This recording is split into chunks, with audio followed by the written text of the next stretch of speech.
Welcome to Roopa tailoring. ఇప్పుడు మనం ఒక హ్యాండ్ డిజైన్ అనేది చూద్దామండి. ముందుగా హ్యాండ్ నార్మల్ మీరు ఎలా అయితే హ్యాండ్ కట్ చేస్తారో అలా కట్ చేసిన తర్వాత కింద నుంచి ఆ విధంగా 5 ఇంచెస్కి ఒక మార్కింగ్ అనేది చేసుకోవాలి.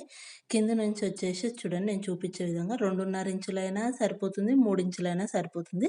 మనకు కింద విడ్త్ అనేది ఎక్కువగా కావాలి అనుకుంటే 3 ఇంచెస్, కొంచెం తక్కువగా చిన్నగానే ఉండాలి అనుకుంటే 2.5 ఇంచెస్ కూడా సరిపోతుంది, 2 ఇంచెస్ కూడా సరిపోతుంది. కాకపోతే ఇప్పుడు నేను కట్ చేసేదానికి 3 ఇంచెస్ కింది సైడ్న, పైనకొచ్చేసి 5 ఇంచెస్ అనేది పెట్టిన తర్వాత ఈ విధంగా మన కోన్ షేప్ మాదిరిగా ఇలా కట్ చేసుకోవాలి. చూడండి, మనకు వీ నెక్ ఎలా కట్ చేసుకుంటామో ఆ విధంగా వచ్చేసింది చూడండి.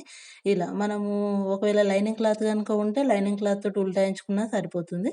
లేదు లైనింగ్ క్లాత్ వద్దు మనకు ఓన్లీ ప్లెయిన్‌గానే అనుకుంటే ఈ విధంగా కొంచెం ఎక్స్ట్రా క్లాత్ తీసుకొని దాని పైన నుంచి స్టిచ్ అనేది వేసుకొని మిడిల్‌లో ఉన్న క్లాత్ అనేది కట్ చేసేసి నీట్‌గా ఇదే క్లాత్‌ను రివర్స్‌లో ఫోల్డింగ్ చేసి వేసుకుంటే సరిపోతుంది. లేదు మనకు ఆ విధంగా కూడా వద్దు, క్లాత్ అనేది పైపింగ్ వేసుకున్నా సరిపోతుందండి. మనం 3 విధాలుగా ఎలా అయినా సరే మనం హ్యాండ్‌కు ప్రిపేర్ చేసుకోవచ్చండి. ఇలా క్లాత్ ఉల్టాయించుకోవచ్చు, లైనింగ్ క్లాత్ ఉంటే లైనింగ్ క్లాత్ ఉల్టాయించొచ్చు, లైనింగ్ క్లాత్ అటాచ్ చేసి పైపింగ్ అయినా వేసుకోవచ్చు. ఇలా క్లాత్ ఉల్టాయించిన తర్వాత దాని పైనుంచి ఒక స్టిచ్ వేసుకోండి.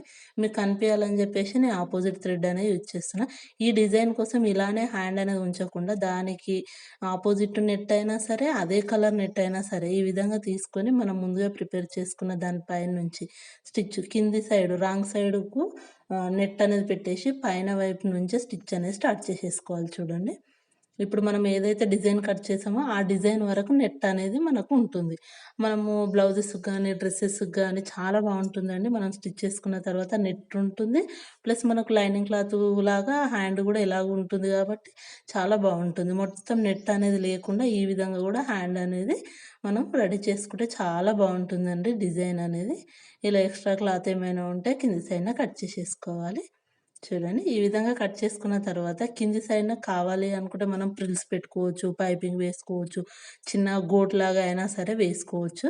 మన ఇష్టం అండి, అది మన చాయిస్. మనకి ఏ విధంగా కావాలి అనుకుంటే ఆ విధంగా చేసుకోవచ్చండి. ఇప్పుడు నేను మాత్రం చిన్నగా ఒక గోటులాగా వేస్తున్నాను చూడండి. ఇలా స్టిచ్ వేసుకున్న తర్వాత మనకు ఇలా రివర్స్‌లో తీసేసుకొని దాని పైన నుంచి కోర్ ఉందండి. వన్ సైడ్ కోర్ ఉంది కాబట్టి నేను దాన్ని ఏం ఫోల్డ్ చేయట్లేదు. అదే విధంగా దాని పైన నుంచి ఒక స్టిచ్ వేసుకుంటూ వెళ్తే మనకు హ్యాండ్ అనేది రెడీ అయిపోతుంది. చూడండి ఎంత బాగా వచ్చిందో. వీడియో గనుక నచ్చితే తప్పకుండా లైక్, షేర్ అండ్ సబ్స్క్రైబ్.